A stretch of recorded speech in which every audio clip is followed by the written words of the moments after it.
Bonjour, ici Evelyne Lausier, bienvenue à l'émission Relard. Il me fait plaisir de vous accueillir directement dans mon atelier pour vous proposer différents projets créatifs de décoration, d'animation, de transformation, et ce, facilement réalisable et à peu de frais. S'amuser, relooker, recycler, c'est économiser. Aujourd'hui, à l'émission, on vous propose l'initiation au faux fini, ce qui vous permet de donner plusieurs techniques à votre décoration, définir un style, une ambiance et rehausser votre décor en un tour de main. Sachez que vous pouvez, par le biais de la peinture, transformer vos murs, les meubles, les boiseries, les armoires, les comptoirs et plus encore. Également, aujourd'hui, pour les initiations au faux fini, nous allons apprendre différentes techniques, dont 5 techniques, qui est la patine, le style écrasé, le lissage, le faux bois et la fausse brique. En plus, je vais vous aider à créer votre portfolio, la description d'un échantillon, qui est la recette que vous mettrez à l'intérieur pour vous référer pour vos futurs projets. Transformer avec imagination en un clin d'œil. On parle d'initiation. Initier. Pour s'initier, il nous faudra de la peinture, du glacis, du vernis et le portfolio comme élément de base. Chaque technique aura différents matériaux qui seront au fur et à mesure expliqués pendant la présentation. Nous voilà à préparer notre première technique, la patine. Pour la patine, il nous faudra, entre autres, la formule du glacis que nous allons venir faire en direct sur notre échantillon. Donc, le glacis, une portion de 4 fois. Je vais la faire devant vous, ce qui va vous permettre de vraiment de bien comprendre depuis le début la formule du glacis. Donc, une portion de 4 fois le glacis. Ça n'en prend pas gros. Donc, je vais aller avec cette portion-là. On serre le glacis. On pourra le réutiliser pour le reste de nos échantillons. Ensuite, la portion de peinture qui est mon gris charcoal. Vous pouvez voir le gris. Une portion de gris pour 4 fois la portion de glacis.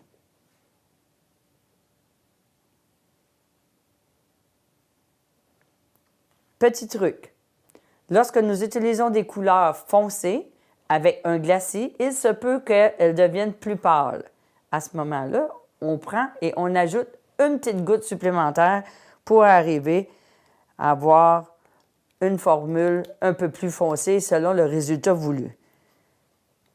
Donc, on peut voir que le glacis est complètement changé de couleur, est devenu beaucoup plus opaque. On voit vraiment, là, ça a changé du blanc au gris. Comme le gris, c'est quand même assez fort, donc je vais le laisser comme ça pour faire une patine légère, ton charcoal sur gris pâle. Une fois c'est fait, notre plateau de travail, nous remettons notre pinceau à l'eau afin qu'il puisse se nettoyer. Une petite portion, notre glacis, et souvent que nous allons utiliser pour différents échantillons selon les techniques qu'on pratique. Donc, une fois ce fait, il nous faudra les éponges, dont celle de mer, comme on peut voir, qui est très, très rigide, mais qu'il faut qu'on mouille, mais qu'il faut quand même bien essorer pour pas qu'elle soit dégoulinante. Comme on peut voir, il n'y a pratiquement plus d'eau qui coule. Ensuite, avec l'éponge douce, juste pour qu'elle soit humidifiée un peu, je viens juste ajouter quelques gouttes et ça permet de l'humidifier qui va permettre qu'elle soit malléable pour pratiquer l'exercice qu'on va faire sur la technique. Comment on fait la patine? La patine, je dis toujours à mes élèves, entre autres, parce que pour apprendre à devenir bon, il faut suivre vraiment en profondeur chaque technique. C'est comme la danse du cha-cha-cha. Donc, on vient tremper l'éponge de mer, et on enlève un peu son excédent, juste en tapotant. Une fois que j'ai de la peinture sur mon éponge, je viens la mettre sur mon échantillon, par tâche. Pour commencer, j'en fais 2. Donc, mes 2 tâches, je dépose mon éponge et je viens faire mon cha-cha-cha avec mon éponge douce. Avec un premier coup comme ça et un autre coup dans l'autre sens. Et on travaille saccadé sur la surface, comme ça. On revient, l'éponge, le glacis, tapotage, tâche. On vient faire notre cha-cha-cha et ainsi de suite tout au long de notre surface. On y va tout doucement pour une première étape.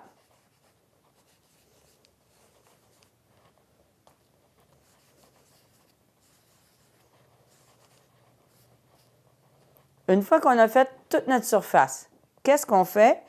On voit que par parcimonie, il manque un peu de force. Donc, avec le glacis, comme ça sèche assez rapidement, on peut revenir et appliquer pour venir chevaucher sur la tâche précédente et qui va créer un effet de vieillissement et c'est ce qu'on appelle la patine. On attend un peu que ça sèche, ce qui peut accentuer parce que ça sèche rapidement et ça va nous donner un effet intéressant. Donc, à cette étape-là, si je voudrais utiliser un autre glacis, je pourrais venir mélanger une légère goutte de noir à côté, dans mon plateau, et tout simplement pour rehausser mon petit glacis de tout à l'heure qui est déjà fait avec notre formule 1x4, je trempe très, très minime, très minime. Je reviens d'hausser un peu et je recommence la même étape qui va venir nous donner une patine un peu plus accentuée, parcimonie avec la partie beaucoup plus accentuée. Et pourquoi j'ai choisi ces tons? Parce que le gris et noir fonte sont les couleurs très tendance 2017-2018. Et voilà qui vient de nous créer une super de belle patine en un temps, 3 mouvements. Ça nous fait un super de beau résultat. Afin de vous donner un petit conseil de décoration, la patine, les endroits pour l'accueillir permettraient de rehausser des bas de mur qu'on a déjà texturés, de faire un mur d'accent qu'on a, mettons, à la tête du lit dans la salle, dans la chambre à coucher, ou toute autre pièce où on veut créer un effet de tapisserie, la patine est excellente pour créer cet effet-là. Donc, afin de vous permettre de comprendre la description d'un échantillon, nous allons ensemble faire la recette de cette technique qui sera la même pour chaque autre technique que nous allons faire aujourd'hui. Première étape, nous avons la couleur préalablement, qui était la même que celle-ci, que moi j'ai déjà peinte afin de pouvoir réaliser la technique. Cette couleur est ici, sur le bout de mon doigt. Je viens la poser ici. Qui veut dire que je viens de faire quoi? J'ai mis mes empreintes digitales sur ma description d'échantillon, qui est ma première étape. Et on viendrait ici, dans la partie produit, écrire le numéro de couleur. Et dans la partie technique, qu'est-ce que nous avons fait? Qui veut dire, 1, les éponges de mer mouillées. 2, l'éponge humide de mouiller. 3, on trempe dans notre formule de glacis. 4, on vient faire des taches en diagonale avec l'éponge de mer. Et 5, on danse le cha-cha-cha. On donne du mouvement dans tous les sens et non pas récurrent en circulaire. Et on dispose comme ça jusqu'à la fin de notre surface. On va venir mettre une petite goutte de glacis ici aussi, qui était notre deuxième étape.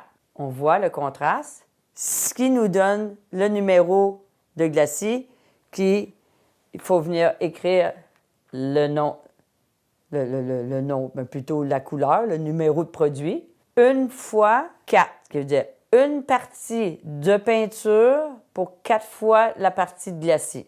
Donc, pour conclure notre description d'échantillon, comme on a dit tout à l'heure, on est venu ajouter une parcelle de noir pour rehausser le tout qu'on viendrait mettre ici et décrire qu'on a ajouté du noir pur. Il n'y a pas de numéro de couleur, c'est noir. Qu'est-ce qu'on a fait? C'est mélanger avec notre glacis à l'éponge et revenir faire nos taches en diagonale, essuyer à l'éponge douce. Et voilà que le tout est terminé. Nous ne vernirons pas le mur par la suite, car sur le mur tel quel, ça fait un effet super intéressant. Donc, voilà pour la première technique.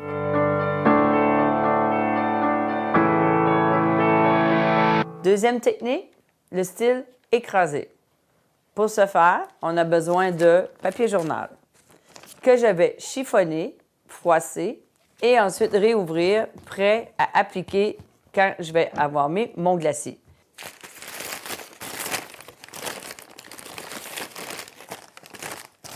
En un tour de main, on réussit à faire un effet incroyable. Donc, je viens chercher mon glacis que je vais mettre un petit peu plus foncé avec un mélange de ma goutte noire et créer cet effet mélangé de glacis qu'il faut mettre partout sur la surface. Par la suite, notre papier bien étendu sur notre surface. On va à la main comme on pourrait nous aider avec l'éponge afin d'écraser toute la surface au complet. Pour bien sûr aller chercher le froissement. Une fois terminé, tadam! Je referme mon papier pour ne pas souiller et poup, à la poubelle. Je peux venir à mon goût, selon le résultat voulu, tapoter pour estomper l'excédent de peinture. Et voilà. Cela nous donne un effet super intéressant. On peut dire qu'on appelle ça des effets négatifs. Pourquoi négatifs?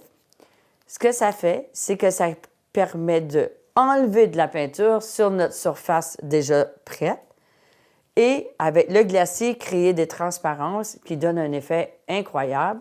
Donc, l'écrasé prend toute sa forme et crée de super bels effets. Voilà pour la deuxième technique qui était le style écrasé.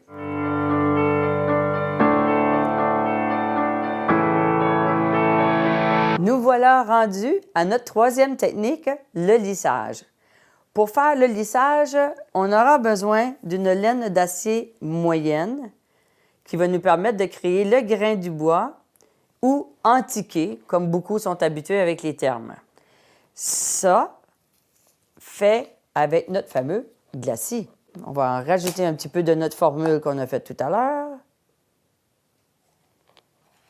Voilà. Légèrement foncé avec mon fameux noir qui est toujours de côté que j'ai venu juste pour rehausser un petit peu mon gris. Je vais venir étendre moyennement. Il ne faut pas aller trop intense avec le pinceau. Comme je disais, modérément. On y va modérément pour créer quand même un effet de lissage intéressant. Mais il faut en mettre partout. Partout pour créer cet effet d'antiqué avec un petit peu de glacis encore. Il faut que ce soit mouillé pour créer l'effet négatif. Négatif qui veut dire enlever de la peinture pour créer les effets. Une fois ce fait, je vais prendre ma laine d'acier et je vais venir créer, essuyer pour enlever, qui crée comme un grain de bois. Quand on y va très intensément, on voit moyennement le grain. Donc, à ce moment-là, on peut revenir, on retourne la laine d'acier sur elle-même afin qu'elle soit propre. Et je recommence. Selon ton goût, selon le résultat voulu. Ceci fait, je viens adoucir ma surface avec un pinceau adoucisseur, poil très propre, très sec. Et ceci, à chaque mouvement, nettoyer afin que mon pinceau reste sèche. Donc, j'adoucis, je nettoie.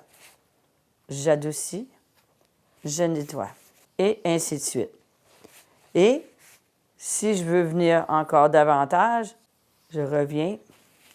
Et ainsi jusqu'au résultat voulu. C'est bien important d'essuyer encore son pinceau avant qu'il aille à l'eau pour le nettoyage final. Voilà la technique du lissage. Notre troisième technique qui donne un super de beau résultat. On peut dire que ça ressemble beaucoup aux tendances du jour. On a des couleurs qui sont très fluides, très dans les teintes de gris, dans les teintes de fonte.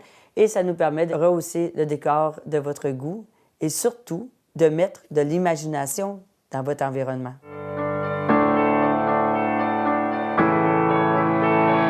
Pour la quatrième technique, nous allons créer l'effet faux bois. Pour faire le faux bois, ça nous prend un outil pour créer le veinage. On appelle cet outil le tampon veinage. Celui-ci, il est versatile.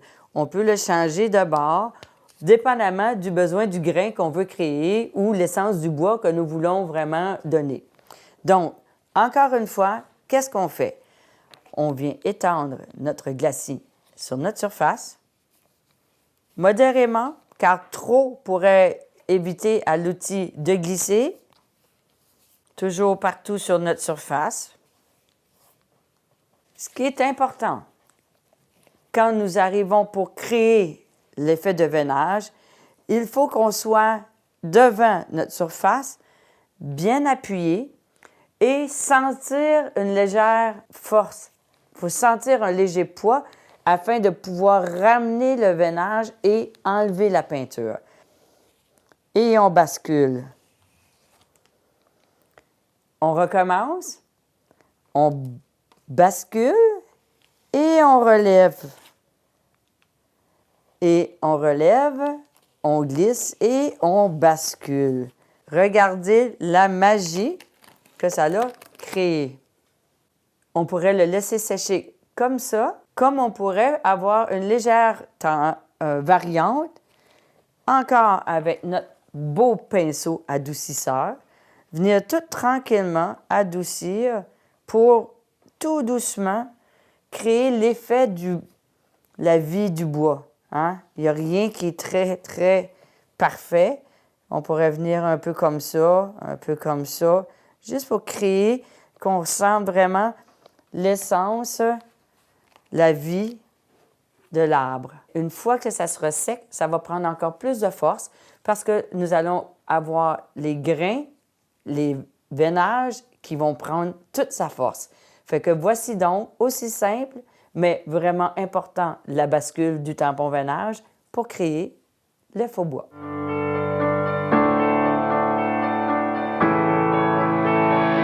Nous voilà rendus à la cinquième et dernière technique, et non la moindre, la fausse pierre. Pour créer la fausse pierre, j'ai choisi ce soir la brique. Pour la brique, il nous faut un crayon et une règle à mesurer. Ce qui est très important, c'est d'avoir les bonnes mesures. Donc, moi, j'ai décidé d'aller avec 2 pouces. On va créer une maquette qui va nous donner un effet de brique. Première mesure à prendre, c'est notre 2 pouces. Partout, jusqu'en bas, on a un 2 pouces, 2 pouces, 2 pouces, 2 pouces. La balance, on va le perdre un peu dans le décor. Ensuite, on a habituellement un 8. La brique, habituellement, c'est 8 de large. On arrive avec un 8. La deuxième partie, on va venir mesurer 4, mais on va garder notre 1 huitième qui est notre fameux tape, on appelle ruban à masquer, qui va créer notre effet de brique. Donc, on calcule ici notre première ligne et on laisse une brique pleine, on revient à la deuxième et on recalcule à moitié à notre presque 4 pour calculer notre 1,8. Et nous allons procéder au masquage. Les points de repère, petit bout de crayon et le tour est joué. Ce ruban à masquer exprès pour créer l'effet de brique qu'on peut retrouver partout dans les magasins de décoration. On vient chercher notre premier, sur notre première ligne, notre premier 8 au complet. Au complet. C'est la partie que si on fait sur une grande surface qui est très importante, de toujours bien mesurer. Et si vous travaillez en équipe, d'avoir la même règle et de partir au même endroit. Le truc, c'est de faire toutes nos premières lignes horizontales qui nous permet d'avoir la première brique complète. Ensuite, truc, de notre calcul 4 avec le ruban à masquer, son 1,8, on s'assure d'être à l'intérieur pour ne pas dépasser, parce que quand on va revenir, qu'on va faire notre faux fini, il ne faut pas qu'on voit les lignes du ruban qui a dépassé et qui a créé cet effet de pierre. Comme on avait un 4 là, on revient ici, on sort un peu de notre brique. Il ne restera pas grand-chose, mais qui va nous donner quand même une super de bonne idée. Ensuite, on revient à notre deuxième 4. On a un petit qui est très important, de ne pas dépasser notre ruban à masquer afin de créer un effet visuel intéressant. On vient couper et ensuite, je vais finir ici pour qu'on donne un peu un effet visuel égal partout. On va vous montrer tout de suite pour vous donner une idée au niveau du masquage, qui est très important. On a fait nos calculs, on a pris nos mesures, nos points de repère, on masque. Une fois c'est masqué, on est prêt pour venir faire un effet visuel. Je vais utiliser mon glacis que je vais venir étendre partout et nous allons répéter en première partie l'étape du style écrasé. On s'assure d'en mettre partout et surtout où est notre ruban à masquer pour créer ces effets. Et si on a des petits poils, on les enlève. Nous voilà. Le papier journal, encore une fois, je vais froisser et étendre sur la surface pour créer mon effet de brique. Une fois prête, j'étends là. Et j'aime beaucoup m'aider avec l'éponge pour une raison, pour ne pas appuyer mes doigts. Parce que souvent, ce qui est la problématique ou l'erreur qu'on revoit, c'est qu'on retrouve les doigts. Donc, appuyer avec l'éponge, ça va beaucoup mieux. On crée l'effet. Et voilà, le tour est joué. Donc, on a un premier effet de fait. Qu'est-ce qu'on peut faire avec? On vient étamper un peu. Et pour créer un autre effet, une fois que j'ai terminé avec mon éponge, pour rehausser le décor et apporter un peu plus de réel pour la pierre que l'on veut vraiment, qu'on désire pour notre décor, la fameuse brosse à dents. Avec un peu d'eau, un peu de noir, je viens juste écraser l'excédent et je vais créer un effet de petit point avec l'appui de mon pouce vers la surface et je fais une pression. Pas trop, pour pas non plus que ça soit inexact. Et par la suite, je vais venir tapoter. En tapotant, les points se collent sur l'éponge, se chevauchent. On est allé à 2 tons, en toute simplicité, afin de pouvoir vous montrer l'effet que ça crée de pouvoir faire la fausse pierre. Et pour terminer, je vais enlever le ruban à masquer.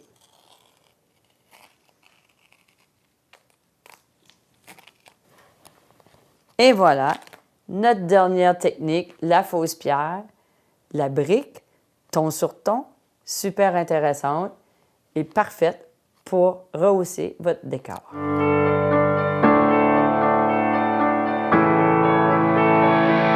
Voilà ce qui termine le résultat final des 5 techniques de faux fini, initiation au faux fini.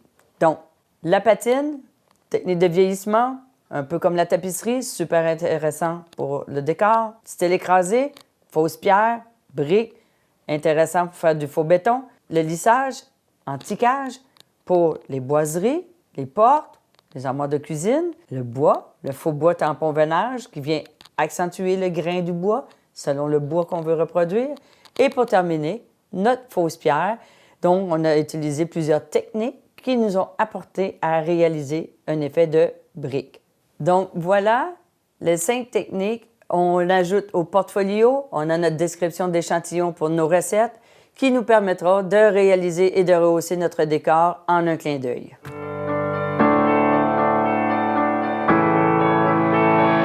C'est ce qui met fin à notre émission. Merci beaucoup d'être fidèle au rendez-vous. Il m'a fait plaisir de vous accueillir. Pour plus d'informations et vous inscrire à nos ateliers, visitez le relard.ca. Je vous retrouve à notre prochain rendez-vous. D'ici là, soyez créatifs.